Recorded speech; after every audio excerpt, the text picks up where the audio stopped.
महामारी के बाद से मीडिया उपभोक्ताओं का एक बड़ा वर्ग अखबार नहीं खरीद रहा है।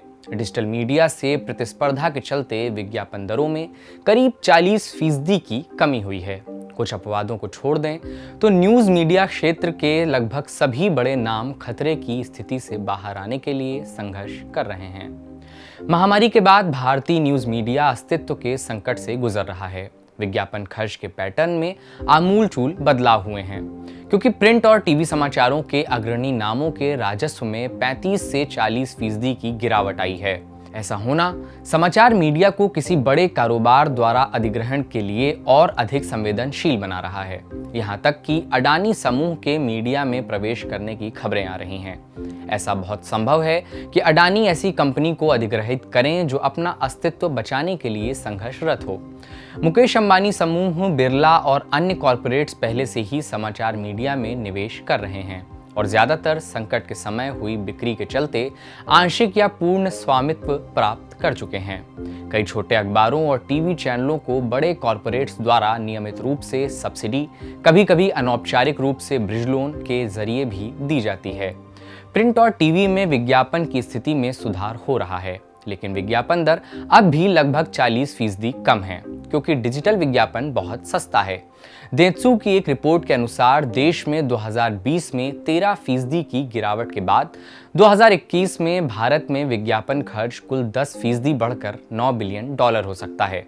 यह गिरावट और रिकवरी भारत के सकल घरेलू उत्पाद यानी जीडीपी के रास्ते पर ही चलती दिखती है। विज्ञापन का खर्च महामारी के पहले के स्तर तक पहुंच सकता है, लेकिन न्यूज़ मीडिया का संकट कम नहीं होगा, जहां दशकों में सबसे अधिक नौकरियों का नुकसान होगा। विज्ञापनों का बड़ा हिस्सा मनोरंजन क्षेत्र में जाता है और समाचार मीडिया को हमेशा इसका 8% से कम ही मिलता है। इससे प्रिंट और टीवी में सिर्फ समाचारों पर निर्भर प्रोजेक्ट कमजोर स्थिति में आ जाते हैं। यही वजह है कि कई प्रमुख पारंपरिक समाचार मीडिया घराने अपने कारोबार का कुछ हिस्सा बेचने के लिए तैयार हैं। इससे पहले कभी भी इतने सारे न्यूज़ मीडिया संगठन बिक्री के लिए तैयार नहीं हुए थे। समाचार मीडिया के इस तरह कमजोर पड़ने का प्रमुख उदाहरण जी समूह जैसे बाजार में अग्रणी रहे समूहों की स्थिति है। व्यावसायिक तौर पर जी हमेशा शीर्ष पर था। समाचार और मनोरंजन दोनों ही क्षेत्रों में यह मौजूद था और इस तरह इसके विविध राजस्व स्रोत थे। अब जी एंटरटेनमेंट इसके हाथों से चला गया है, जबकि जी मीडिया के सामने चुनौतीपूर्ण भविष्य है। प्रिंट क्षेत्र के पारंपरिक अगुआ बेनेट कोलमैन और company limited BCCL times of India समूह ने महामारी के बाद कारोबार और मुनाफे में बड़ी गिरावट देखी है। 2020 में महामारी और लॉकडाउन के चरम पर टाइम्स ऑफ इंडिया के प्रिंट ऑर्डर में 50% से अधिक की गिरावट आई थी। दक्षिण में बाजार में आगे रहने वाला द हिंदू समूह आर्थिक तौर पर सबसे बड़ी चुनौती का सामना कर रहा है। यही हाल हिंदुस्तान टाइम्स समूह का भी है, जहां रियल एस्टेट और समूह के अन्य व्यवसाय समाचार के काम को सब्सिडी देते हैं।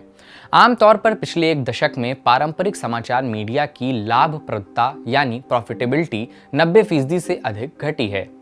कुछ अपवादों को छोड़ दें तो लगभग सभी बड़े नाम खतरे की स्थिति से बाहर आने के लिए संघर्ष कर रहे हैं। महामारी के बाद से मीडिया उपभोक्ताओं का एक बड़ा वर्ग अखबार नहीं खरीद रहा है। डिजिटल मीडिया से प्रतिस्पर्धा में विज्ञापन दरों में लगभग 40% की कमी हुई है। बीसीसीएल और जी जैसे मार्केट लीडर्स द्वारा नियंत्रित प्रीमियम अब इतिहास की बात है। महामारी से कुछ साल पहले बीसीसीएल का कारोबार 7,000 करोड़ रुपए से अधिक का था। आज इसमें 30% या उससे अधिक की गिरावट देखी जा सकती है। रॉयटर्स के एक सर्वे से पता चला है कि ज्यादातर युवा पाठक स्मार्टफोन पर मिलने वाली डिजिटल न्यूज़ पर शिफ्ट हो गए हैं।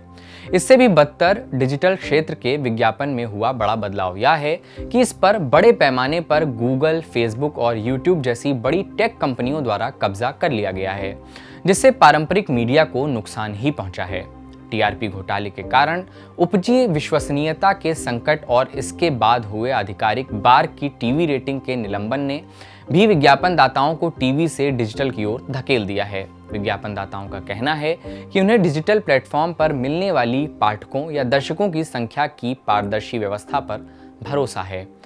प्रिंट और इलेक्ट्रॉनिक मीडिया महामारी से पहले भी गंभीर संकट में ही थी। मीडिया समूहों ने 2003 से 2008 में उछाल के दौरान अंधाधुंध विस्तार किया था और वैश्विक वित्तीय संकट के बाद उन्हें असलियत का पता चला। वे वास्तव में कभी इससे नहीं उबरे। महामारी बस एक आखिरी चुनौती साबित हुई। मेरा नाम है मुकुल और यह लेख द वायर के फाउंडिंग एडिटर MK वेणु ने लिखा है। अंग्रेजी और हिंदी दोनों भाषाओं में लेख पढ़ने के लिए डिस्क्रिप्शन बॉक्स में दिए गए लिंक को आप क्लिक कर सकते हैं।